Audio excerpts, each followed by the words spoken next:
Setelah kita menuntaskan pemahaman mendalam mengenai aspek teknis pencahayaan dan alur kerja praktis, sekarang kita akan melangkah masuk ke gerbang utama yang akan menyatukan semua pengetahuan tersebut, yaitu materi mengenai teknik dasar fotografi. Jika sebelumnya kita lebih banyak berkutat dengan angka-angka pada tabel exposure dan langkah-langkah dalam mengatur perangkat, maka di sesi kali ini kita akan mulai mengeksplorasi bagaimana cara menggunakan alat tersebut sebagai instrumen seni untuk menciptakan sebuah karya yang memiliki daya tarik visual yang kuat. Teknik dasar fotografi ini akan membimbing Anda untuk tidak hanya bergantung pada fitur otomatis kamera, tetapi lebih kepada pengasahan intuisi visual.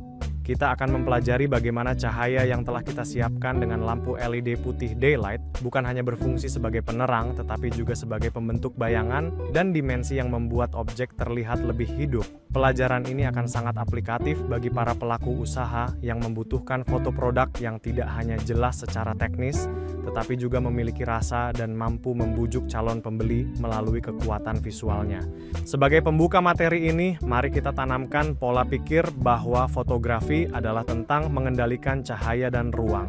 Dengan menguasai teknik dasar ini, Anda akan mampu mengubah sudut ruangan yang sederhana menjadi sebuah karya visual yang profesional. Mari kita persiapkan diri untuk mendalami lebih jauh mengenai keajaiban di balik lensa, dan bagaimana teknik dasar ini akan mengubah cara Anda dalam menangkap objek di sekitar Anda menjadi sebuah karya yang memiliki nilai jual tinggi. Sekarang mari kita lihat lebih dalam mengapa keterampilan ini menjadi begitu krusial di era sekarang. Fotografi saat ini telah bertransformasi menjadi bahasa visual utama yang digunakan di hampir semua kanal komunikasi, mulai dari pembangunan citra merek atau brand, sektor edukasi, kampanye sosial, hingga promosi pariwisata. Kemampuan untuk menyampaikan pesan melalui gambar bukan lagi sekadar hobi, melainkan kebutuhan mendasar dalam dunia profesional yang serba digital. Alasan mengapa fotografi memiliki peran yang sangat sentral dapat kita lihat dari data jangkauan audiens visual yang sangat masif, khususnya di Indonesia. Berdasarkan data pada Januari 2025, tercatat ada sekitar 90,18 juta pengguna aktif Instagram di Indonesia. Angka yang luar biasa ini mencakup kurang lebih 31,7% dari total populasi negara kita. Dengan jumlah audiens sebesar itu, platform visual seperti Instagram telah menjadi pasar sekaligus galeri raksasa bagi karya-karya fotografi. Jika kita bedah lebih lanjut, kelompok pengguna terbesar berada pada rentang usia 25 hingga 34 tahun. Ini adalah kelompok usia produktif yang sangat responsif terhadap konten visual berkualitas tinggi. Fakta ini menandakan adanya potensi penyebaran karya visual yang amat luas, baik untuk tujuan komersial seperti mendukung penjualan UMKM maupun untuk tujuan edukatif yang informatif. Disinilah kaitan erat antara materi pengaturan kamera yang sudah kita pelajari dengan realitas pasar. Bayangkan jika Anda menerapkan teknik pencahayaan yang tepat dan pengaturan ISO yang rendah untuk menghindari noise seperti pasir pada produk Anda, lalu mengunggahnya ke platform dengan puluhan juta pengguna ini. Hasil foto yang tajam dan profesional akan jauh lebih mudah menarik perhatian audiens di tengah banjirnya informasi digital. Penguasaan fotografi menjadi kunci untuk menembus jangkauan audiens yang luas tersebut dan memastikan pesan Anda tersampaikan secara efektif.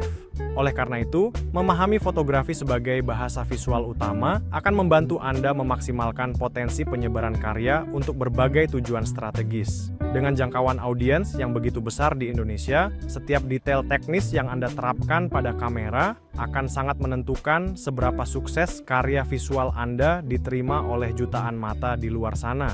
Mari kita terus kembangkan kreativitas ini agar kita tidak hanya menjadi penonton, tetapi juga pemain kunci dalam ekosistem komunikasi visual yang sangat dinamis ini. Melanjutkan pembahasan mengenai penggunaan perangkat, kompetensi dalam mengoperasikan kamera, termasuk kamera ponsel, kini menjadi keterampilan yang sangat relevan bagi masyarakat Indonesia. Berdasarkan data dari Badan Pusat Statistik tahun 2023, penguasaan telepon genggam di tanah air sangatlah masif, di mana 92,14% individu usia 15 hingga 24 tahun telah memiliki atau menguasai perangkat ini.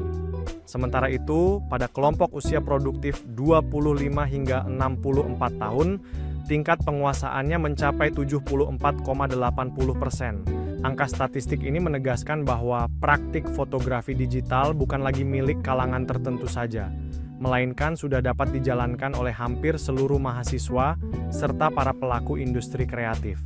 Kemudahan akses teknologi ini menuntut kita untuk memiliki pembeda, yaitu kemampuan mengoptimalkan perangkat melalui teknik yang benar untuk menghasilkan karya yang lebih menonjol. Jika kita meninjau dari sisi konten nasional, sektor pariwisata dan UMKM merupakan dua ranah yang paling bergantung pada kualitas fotografi atau bersifat fotografi intensif. Sebagai gambaran, pada Desember 2024, jumlah kunjungan wisatawan mancanegara tercatat mencapai 1,24 juta orang, yang menunjukkan kenaikan sebesar 8,72% secara tahunan. Pertumbuhan ini memperlihatkan adanya kebutuhan yang besar dan berkelanjutan akan dokumentasi destinasi serta budaya yang konsisten agar tetap menarik di mata dunia. Bagi para pelaku UMKM, tantangan serupa juga hadir dalam upaya memenangkan pasar digital yang sangat kompetitif. Dengan jumlah pengguna telepon genggam yang begitu besar, kemampuan memotret yang baik menjadi modal utama agar produk lokal mampu bersaing secara visual. Mari kita manfaatkan data BPS ini sebagai dorongan untuk terus mengasah keterampilan teknis kita, karena setiap gambar berkualitas yang kita hasilkan memiliki potensi besar untuk menjadi penggerak ekonomi serta sarana promosi budaya bangsa yang efektif.